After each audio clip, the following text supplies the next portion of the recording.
안녕하세요.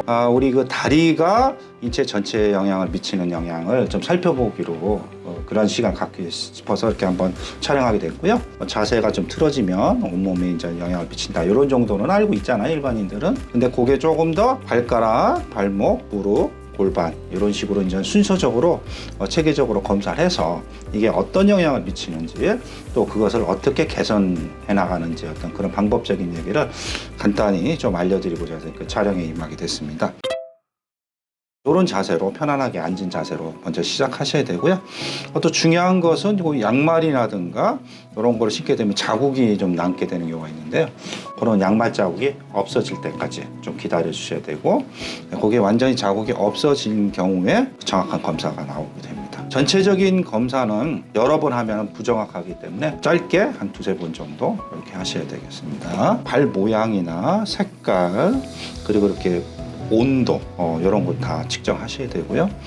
그리고 혈관의 어떤 상태도 좀 살펴보셔야 되고, 피부 상태도 살펴볼 수가 있고, 모공 상태, 털 상태, 이분은 없지만은 뭐 흉터 같은 거 이런 것도 좀 기본적으로 다 살펴보셔야 됩니다. 그 이유는 피부에 있는 그 신경계통을 이해하고 있어야 되고, 혈액순환 잘 되는지 안 되는지 살펴보셔야 운동신경과 감각신경이 잘 작동하는지를 알 수 있기 때문에 그렇습니다.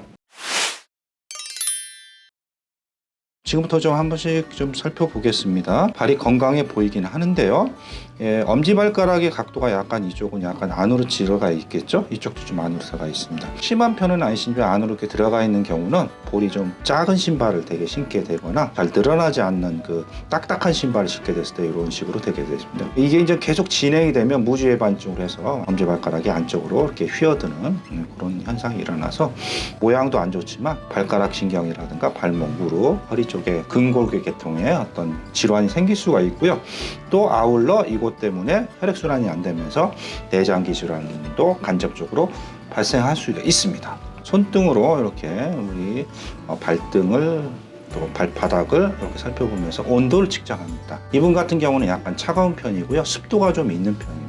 습도가 있게 됐을 때는 이쪽에 혈액순환이 좀 적게 되는 편인 거거든요. 온도가 차갑고 습진이나 무정균 같은 것도 잘 생길 수가 있는 그런 환경을 갖고 있을 수 있다. 이렇게 보시면 될 것 같고요. 혈관 상태를 이렇게 좀 잠깐 살펴보면 카메라에 잘 나오진 않을 건데요. 혈관들이 되게 좀 가늘고 좀 약하게 되어 있어요. 그래서 대체로 등이나 발 옆에 혈액순환 상태는 양호한 편은 아닌 걸로 보여집니다. 그래서 이게 간접적으로 전체적인 혈액순환 상태를 알 수가 있겠습니다. 흉터라든가 이런 걸 좀 보여야 되는데요. 흉터 같은 건 특별하게 나타나고 있지 않습니다. 검사를 가장 기본적인 걸 해보겠는데요. 이 자세에서 지금 살펴보셔야 될 게 발목의 각도가 이쪽 각도와 이쪽 각도 거의 비슷하긴 해요. 정상적인 범위는 한데 여기 살짝 올라가 있고 여기 살짝 누워 있는데요. 보통 정상적인 각도는 45도. 이게 너무 올라가 있거나 또 너무 처져 있어도 문제가 생깁니다. 그리고 발의 각도가 이렇게 벌려지는 각도가 있는데 또 이것도 이제 지면을 내서 약 45도 정도가 정상적인데, 이쪽이 조금 더 누워 있죠? 이쪽이 조금 더 서 있고, 이게 너무 이렇게 돌아가 있거나 너무 이렇게 서 있게 되면 근육 상태가, 골반 상태가 불균형 상태가 된 걸로 간접적으로 알 수가 있겠습니다. 관절의 각도라든가 모양 살펴보시고 발목 검사를 쭉 올려서 최대한 발목이 잡아 당겼을 때 어느 각도까지 최대가 올려지는지 살펴보시면 되겠어요. 최소한 90도 가까이는 되는 게 정상이고요. 이렇게 안 옮겨지는 경우도 많이 있습니다. 이런 경우에는 이쪽 근육 같은 것이 구축되어 있거나 아니면 뒤쪽 근육이 조금 너무 이제 당겨져 있는 그런 경우가 있는데요. 이 각도를 잘 살펴보셔야 됩니다. 정상적인 범위를 움직이시고 계시고요. 이분은 그 다음에 이 상태에서 그 각도를 유지하면서 발가락을 구부려 보시는 동작을 하시겠습니다. 딱 구부려 보시면 엄지발가락이 안쪽으로 들어가고 새끼발가락이 안쪽으로 들어가서 모아지는 상태로 되죠. 이게 퍼져 있지 못하죠. 이런 경우에는 볼이 좀 좁은 신발을 좀 장시간 신었다라는 간접적으로 알 수가 있겠죠. 테스팅을 해보면 이렇게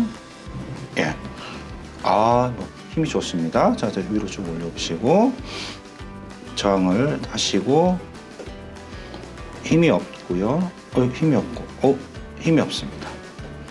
힘이 없고 힘이 없습니다. 발가락 구부리는 힘은 있지만 발을 펴는 힘이 좀 없다. 발등에 있는 그 힘줄이 좀 약하다. 이렇게 간접적으로 알 수 있겠죠? 이쪽 다리를 한번 들어보겠습니다. 이렇게 해서 누르고 저항하는 데 있는데 힘이 떨어지죠? 이쪽 올려보시고요. 요거는 흔들리지 않습니다. 네, 이쪽 다리가 발을 앞으로 차는 힘이 부족하다. 저쪽에 있는 고관절 쪽에 힘이 약해가지고 오래 걷게 되면 저쪽 고관절 쪽이 조금 약할 수 있는 가능성을 볼 수가 있고요. 바깥으로 벌려버리겠습니다. 외전력을 측정하는데 외전력의 힘도 약합니다. 이건 세고요. 고관절이 외전하는 힘이 약해서 고관절 통증이나 아니면 이쪽 바깥쪽의 근육이 좀 통증이나 아니면 좀 불쾌감이 느낄 수 있는 가능성이 있습니다. 다시 내전의 힘을 보겠습니다. 어이구, 내전의 힘도 약하고요. 이쪽도 똑같이 보면 이건 셉니다. 전체적으로 이쪽이 다 약하네요. 그냥 발목 검사도 하나 볼게요. 쭉 올려보시고 잡아당겨 볼게요. 이 힘도 약하고요. 요건 좀 세겠습니다. 이쪽 발목도 약하고 외전력, 내전력도 약하고 고관절 굴곡력도 약하고 무릎을 굽혀 버리겠습니다. 이 힘도 약하고요. 요건 정상적입니다. 그러면 이쪽 다리 전체적으로 다 힘이 다 빠져 있는 상황입니다.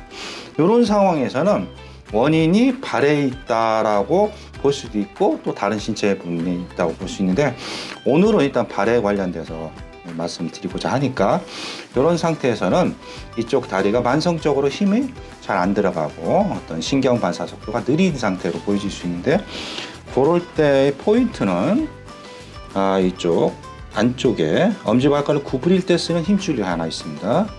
이렇게 찾아서 정확하게 되게 아프니까 강하게 3초 이내로 이렇게 하시고 끝내셔야 됩니다. 잠깐 쉬었다가 되게 아파하시죠? 다리를 들어 보십시오. 그러면 세지죠? 자, 발목 위로 올려보시고 세지고 외전력 세지고 내전력 세지네요. 그러면 전체적으로 발의 힘이 강하게 되고 반사 속도가 정상적으로 돼서 이쪽 다리와 이쪽 다리가 걸을 때 똑같은 속도로 똑같은 힘으로 걸기 때문에 골반이 기울어지지 않고 정상으로 걸어서 고관절이나 허리에 무리가 가지 않게 되게서 허리 통증을 제거할 수 있는 그런 치료법이라 하겠습니다. 오늘은 이 정도로 마치겠습니다. 감사합니다.